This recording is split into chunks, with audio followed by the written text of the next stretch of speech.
ഇറക്കുമതി ചെയ്യുകയുണ്ടായി. ഈ തേനീച്ചകളിൽ നിന്നുണ്ടായ വൈറസ് ബാധ മൂലം നാടൻ തേനീച്ചകളൊക്കെ ചത്തൊടുങ്ങി. അങ്ങനെ കക്കബയിലെ തേനുൽപാദനവും നിലച്ചു. ഉൽപാദന വർധനവിനായുള്ള എല്ലാ ശ്രമങ്ങളും വിനാശകരമാവണമെന്നില്ല. എന്നാൽ കാർഷിക രംഗത്ത് നടത്തുന്ന ഓരോ മാറ്റങ്ങളും ശാസ്ത്രീയമായ പഠനങ്ങളുടെയും പാരമ്പര്യമായ അറിവുകളുടെയും ഒക്കെ അടിസ്ഥാനത്തിലായിരിക്കണം. ഗ്രീൻ കേരള എക്സ്പ്രസിന്റെ മറ്റൊരു അധ്യായം കൂടി ഇവിടെ ആരംഭിക്കുകയാണ്. ഏവർക്കും സ്വാഗതം.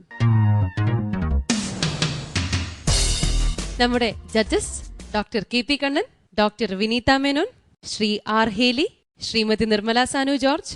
കൂടാതെ ഇന്ന് നമ്മോടൊപ്പം അതിഥിയായി പ്രശസ്ത പരിസ്ഥിതി പ്രവർത്തകൻ professor E Kunhikrishnan master.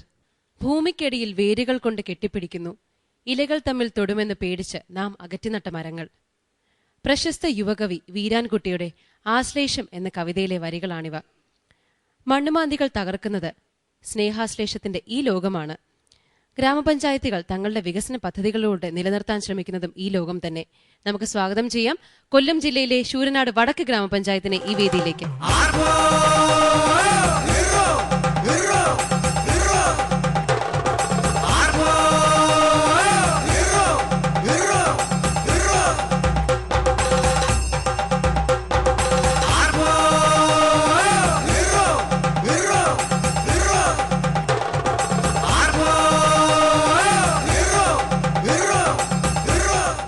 Sooranad നോർത്തിൽ നിന്നും ഇന്ന് നമ്മോടൊപ്പം ഉള്ളത് പഞ്ചായത്ത് പ്രസിഡന്റ് ശ്രീ മഠത്തിൽ രഘു, വികസനകാര്യ standing committee chairman Shri H Naseer, secretary Shri Sasikumar, member Shrimati J Beena, കൂടാതെ ഹരിതമിത്ര അവാർഡ് ജേതാവ് ശ്രീ സി എം രവി. ശൂരനാട് വടക്ക് ഗ്രാമപഞ്ചായത്തെ പരിചയപ്പെടുത്തി തരാമോ? കൊല്ലം ജില്ലയുടെ വടക്കേയറ്റം ആലപ്പുഴ, പത്തനംതിട്ട ജില്ലകളുമായി അതിർത്തി പങ്കിടുന്ന തികച്ചും ഗ്രാമീണ അന്തരീക്ഷം ഇന്ന് നിലനിൽക്കുന്ന ഒരു ഗ്രാമപഞ്ചായത്താണ് ശൂരനാട് വടക്ക് ഗ്രാമപഞ്ചായത്ത്. മലയാള ഭാഷയുടെ കുലപതി ഡോക്ടർ ശൂരനാട് കുഞ്ഞമ്പിള്ളയുടെ ജന്മം കൊണ്ടും ഇന്ത്യൻ രാഷ്ട്രീയത്തിൽ വേറിട്ട ഒരു വ്യക്തിത്വമായി നിലകൊള്ളുന്ന ശ്രീ തെന്നല ബാലകൃഷ്ണപിള്ള അവരുടെ ജന്മം കൊണ്ടും ധന്യമാണ് ഞങ്ങളുടെ നാട്. ശൂരനാട് വടക്കിനെ കുറിച്ച് കൂടുതൽ അറിയാം നാട്ടുകാഴ്ചകളിലേക്ക്.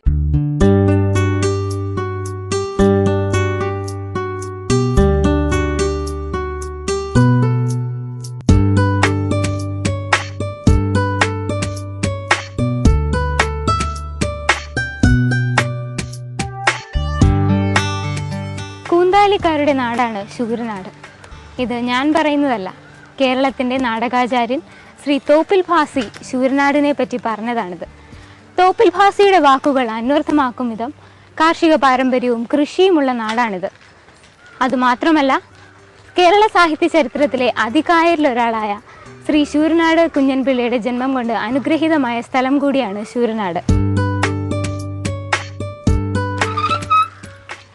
ഞാനിപ്പോഴുള്ളത് ആനേടി ശ്രീ നരസിംഹസ്വാമി ക്ഷേത്രത്തിന് മുൻപിലാണ്. ഇവിടെ ഒരുപാട് തണൽ വിരിച്ചുകൊണ്ട് വലിയൊരു ആൽമരം നിൽപ്പുണ്ട്. ഈ ക്ഷേത്രത്തിൻ്റെ പ്രത്യേകത എന്താണെന്ന് വെച്ചാൽ, കേരളത്തിലെ ഏറ്റവും കൂടുതൽ ആനകളെ പങ്കെടുപ്പിച്ചുകൊണ്ട് നടത്തുന്ന ഉത്സവങ്ങളിൽ ഒന്നാണ് ഇവിടുത്തേത്. അതുമാത്രമല്ല, ഈ ക്ഷേത്രത്തിലെ പ്രധാന വഴിപാട് ആനയെ എഴുന്നള്ളിക്കലാണ്.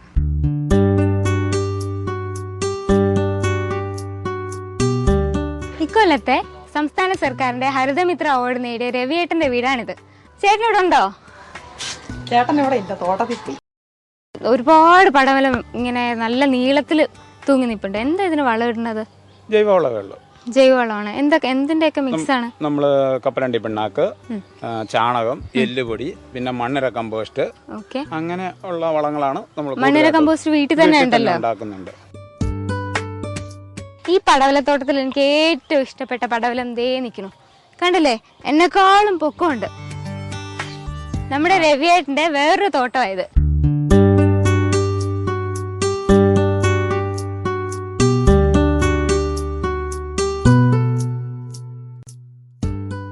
സുസ്ഥിര വികസനത്തിനായി ശൂരനാട് വടക്ക് ഗ്രാമപഞ്ചായത്ത് സ്വീകരിച്ചിട്ടുള്ള പദ്ധതികൾ എന്തൊക്കെയാണ്? സമ്പൂർണ്ണ ശുചിത്വ പദ്ധതി നടപ്പാക്കി കഴിഞ്ഞു.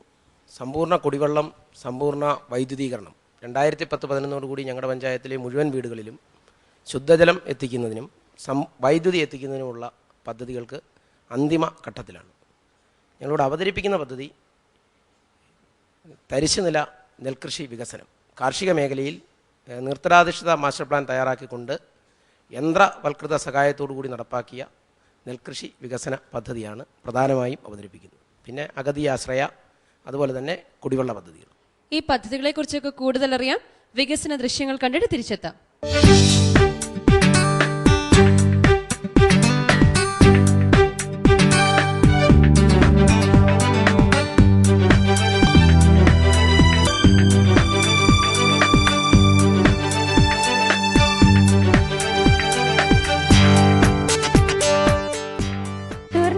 പഞ്ചായത്തിന്റെ പ്രധാന പദ്ധതിയായ തരിശുനില നെൽകൃഷി വികസനം നടപ്പിലാക്കിയ നെടിയപാടം പൂജയിലാണ് ഞാനിപ്പോൾ നിൽക്കുന്നത്. ഇവിടെ ഇപ്പോൾ ഇരുപ്പ് കൃഷിക്ക് ശേഷം മൂന്നാം വിള കൃഷി ഇറക്കിയിരിക്കുകയാണ്.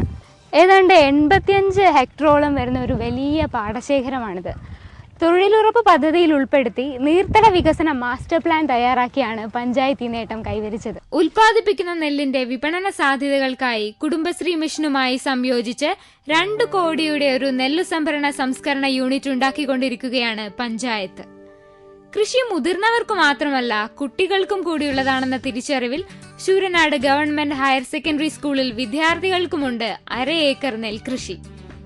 ഒരിക്കൽ ശൂരനാട് പഞ്ചായത്തിലെ കൃഷിയിടങ്ങൾ കളകൾ മാത്രമായ കാലമുണ്ടായിരുന്നു. എന്നാൽ അതിന്റെ അപകടം തിരിച്ചറിഞ്ഞ് ശൂരനാട്ടുകാർ തരിശിടങ്ങളിൽ വീണ്ടും കൃഷി ഇറക്കി. യന്ത്രങ്ങൾ ഉപയോഗിച്ചുള്ള കൃഷിരീതികൾ കൃഷിയിൽ മുന്നേറാൻ ശൂരനാടിനെ ഇന്ന് സഹായിക്കുന്നു.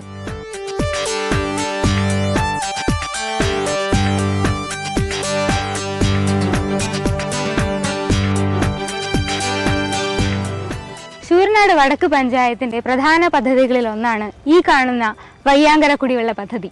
3 വാർഡുകളിലായി 1000-ൽ പരം കുടുംബങ്ങൾക്ക് ജലവിതരണത്തിനു വേണ്ടിയാണ് ഈ പദ്ധതി രൂപീകരിച്ചിരിക്കുന്നത്. കുഴൽക്കിണറിൽ നിന്നും ശേഖരിക്കുന്ന വെള്ളം ഈ കാണുന്ന ടാങ്കിൽ സംഭരിച്ചാണ് ജനങ്ങൾക്ക് വിതരണം ചെയ്യുന്നത്. ഈ പദ്ധതിയുടെ ഗുണഭോക്താക്കൾ ധാരാളം ഈ പഞ്ചായത്തിലുണ്ട്. ശൂരനാട് പഞ്ചായത്തിലെ മറ്റൊരു കുടിവെള്ള പദ്ധതിയാണിത്. ചേച്ചി, ഇപ്പൊ ഈ പദ്ധതി കൊണ്ട് നിങ്ങളുടെ കുടിവെള്ള പ്രശ്നങ്ങളൊക്കെ പരിഹരിച്ചായിരുന്നോ? എല്ലാ പ്രശ്നങ്ങളും പരിഹരിച്ചു അല്ലേ? അപ്പൊ നമുക്ക് ഇവിടുത്തെ ടാപ്പ് ഒന്ന് പോയി നോക്കാം. വാ, ഒന്ന് തുറന്നേ.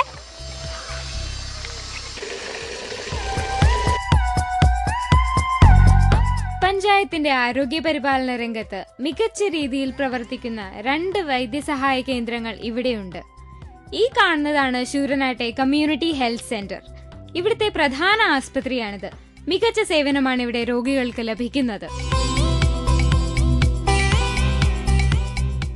ഇവരുടെ വികസന പ്രവർത്തനങ്ങളൊക്കെ നമ്മൾ കണ്ടു കഴിഞ്ഞു.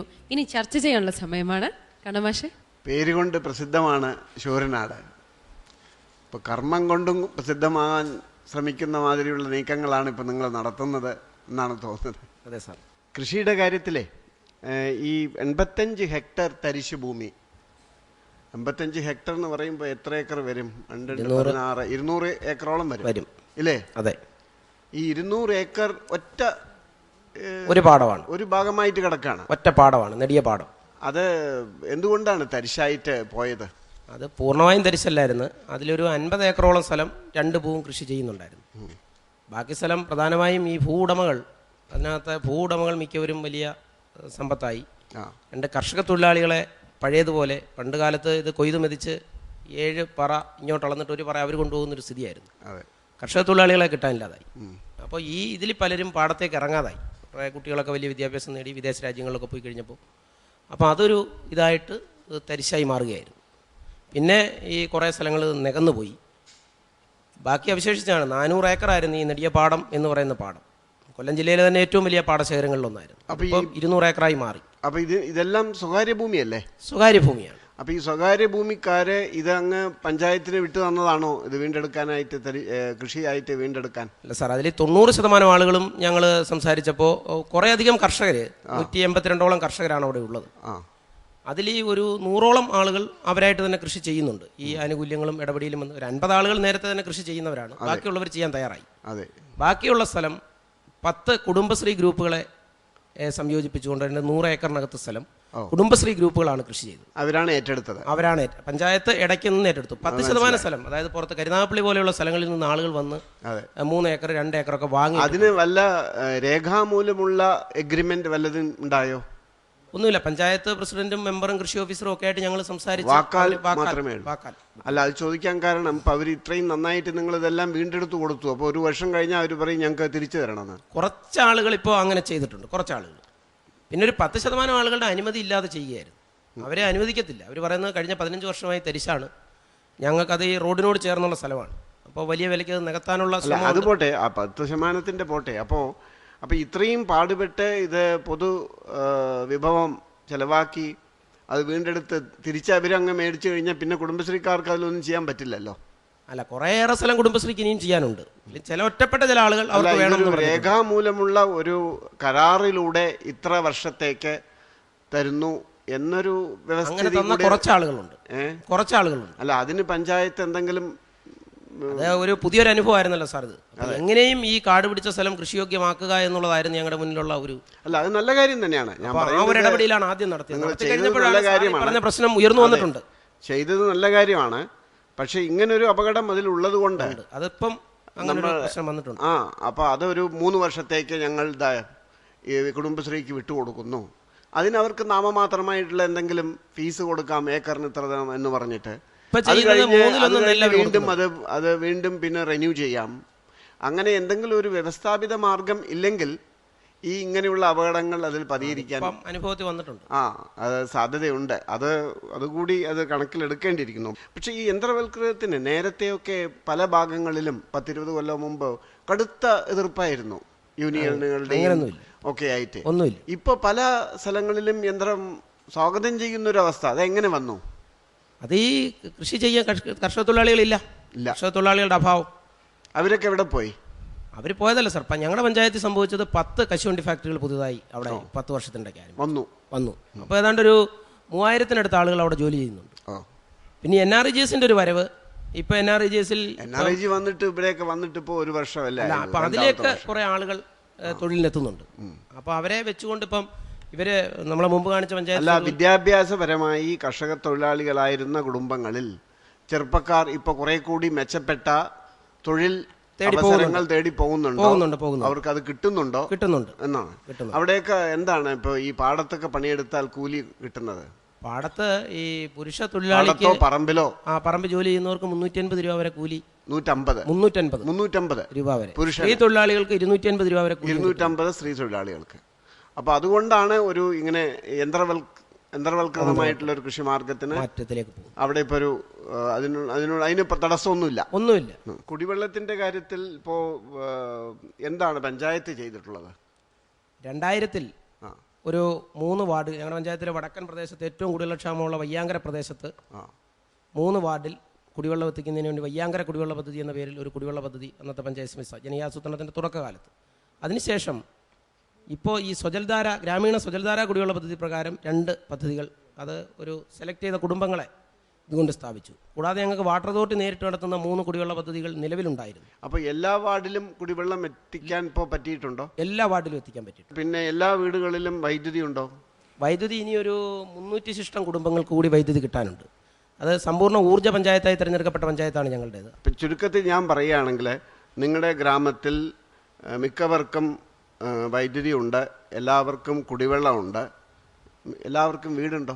ആ വീട് EMS സമ്പൂർണ്ണ പാർപ്പിട പദ്ധതി പൂർത്തീകരിക്കുന്നതോടുകൂടി അർഹതയുള്ള മുഴുവൻ എല്ലാവർക്കും വീടും കക്കൂസുമുണ്ട്, നല്ല റോഡുണ്ട്, ജോലി ചെയ്യാൻ തയ്യാറാണെങ്കിൽ എല്ലാവർക്കും ജോലി കിട്ടുന്ന അവസരമുണ്ട്.